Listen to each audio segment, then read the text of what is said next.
Baiklah sobat semuanya, tentunya manusiawi rasanya kalau misalkan kita mendapatkan informasi bahwasanya di sini terdapat pembatalan penempatan pelamar prioritas 1 atau P1 pada seleksi PTKK Guru tahun 2022.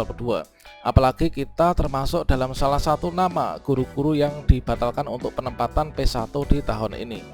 Nah, sobat semuanya, tentunya di sini pengaruh besar ya, yaitu dari ketersediaan formasi permapel dalam instansi yang ada di daerah kita.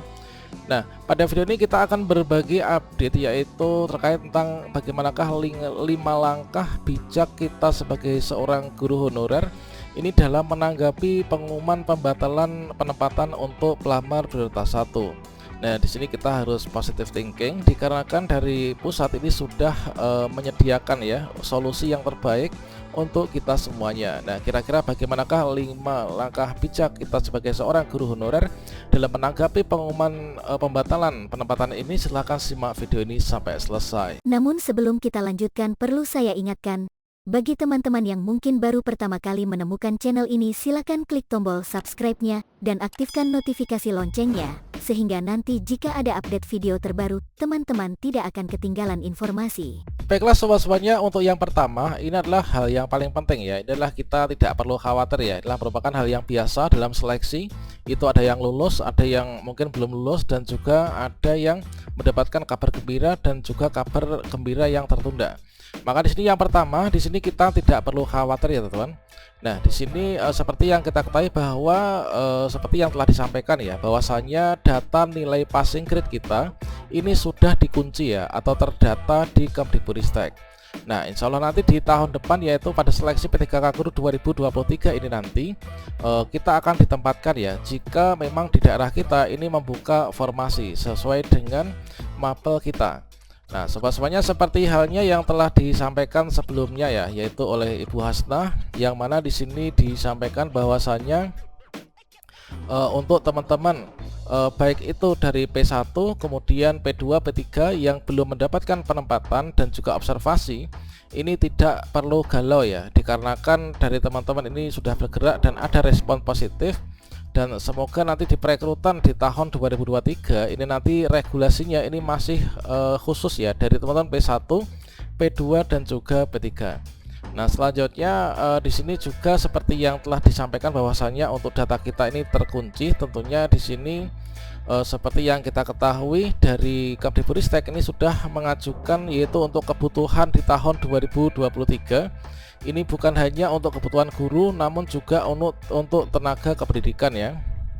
Yang mana di sini kalau misalkan di total untuk kebutuhan ini adalah totalnya ada 662.919 ini. Tentunya ini akan sangat mudah untuk mengakomodir kita bagi teman-teman yang di sini kita mengalami pembatalan. Nah, selanjutnya untuk yang kedua itu kira-kira apa? Nah, yang kedua di sini kita harus tetap selalu positive thinking ya teman-teman. Nah, di sini adalah merupakan upaya terbaik yaitu untuk menuntaskan untuk pengangkatan honorer yang ada di tahun ini. Nyatanya di sini tidak semua dari teman-teman yang masuk dalam kategori P1 ini dibatalkan ya teman. Tidak semua P1 dibatalkan, yang mana di sini kita yakini saja ini sebagai rezeki yang tertunda ya teman. Seperti yang kita ketahui bahwasanya kalau misalkan kemarin itu adalah dari teman-teman P1 itu ketika kita login dari pelamar prioritas 1 ini, ketika kita mendapatkan penempatan sore ini ya, ada notifikasi Anda mendapatkan penempatan, lokasi penempatan nanti akan ditetapkan pada saat pengumuman. Nah, kalau misalkan kita P1 ini mendapatkan tampilan sore ini, dapat penempatan, tentunya kita melakukan pendaftaran ya sampai dengan di tahap resume. Nah, sampai saat ini berdasarkan dari data Kemdikbudristek yaitu terkait tentang pembatalan penempatan untuk P1, ini yang dibatalkan ini hanya ada 3043 ya. Dan di sini diberikan juga dalam lampirannya yaitu daftar nama untuk yang dibatalkan untuk penempatannya. Nah, di sini tidak semua teman-teman yang dulunya ini kita dapat penempatan bisa melanjutkan pendaftaran dibatalkan.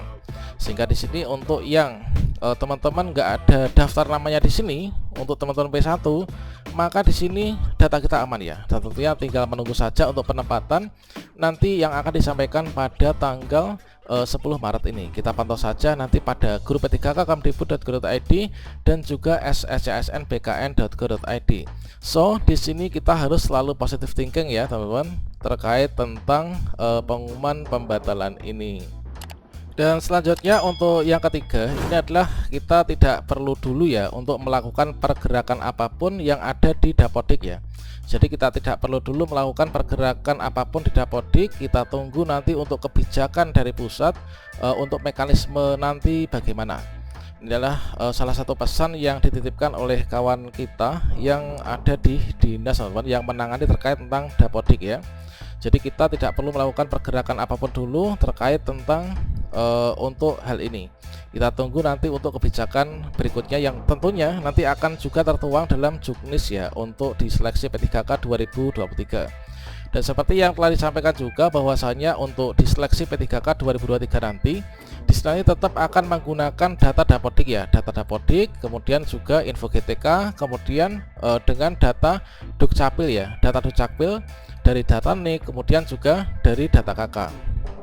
Sehingga nanti sama halnya dengan di tahun 2022 kemarin, bahwasanya ketika kita login ataupun membuat akun di SSCSN, maka nanti akan tersinkron dari data NIK kita, kemudian juga dengan data Dapodik.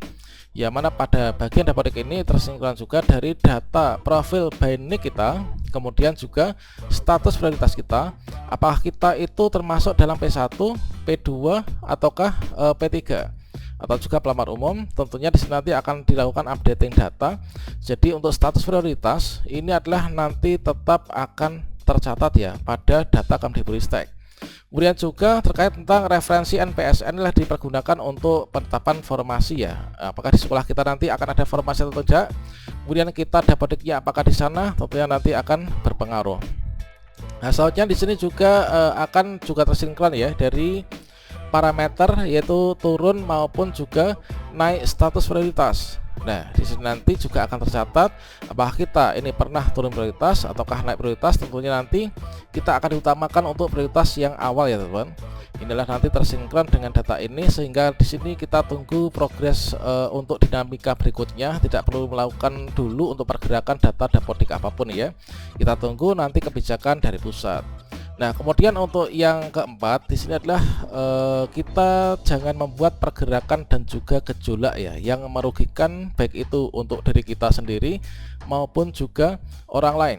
Nah, tentunya dari kalimat ini kita bisa mengilhami ya kira-kira maksudnya apa.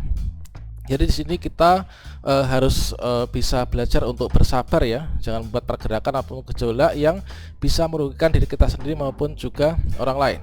Nah, di sini udah ada skema yaitu terkait tentang untuk formasi yang kedepannya akan disampaikan ya, yang nanti akan dibuka di masing-masing daerah kita dan semua itu sudah tertuang ya.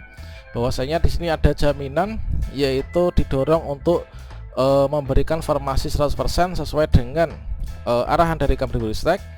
Yang mana di sini jika tidak disediakan formasi seperti yang tertera di sini maka nanti akan diambil alih oleh pusat. Kemudian juga terkait tentang DAU dan APBN pun juga sudah memihak yaitu terkait dengan diberikannya untuk DAU yang sudah ditentukan penggunaannya termasuk juga untuk penggajian formasi P3K di tahun 2023.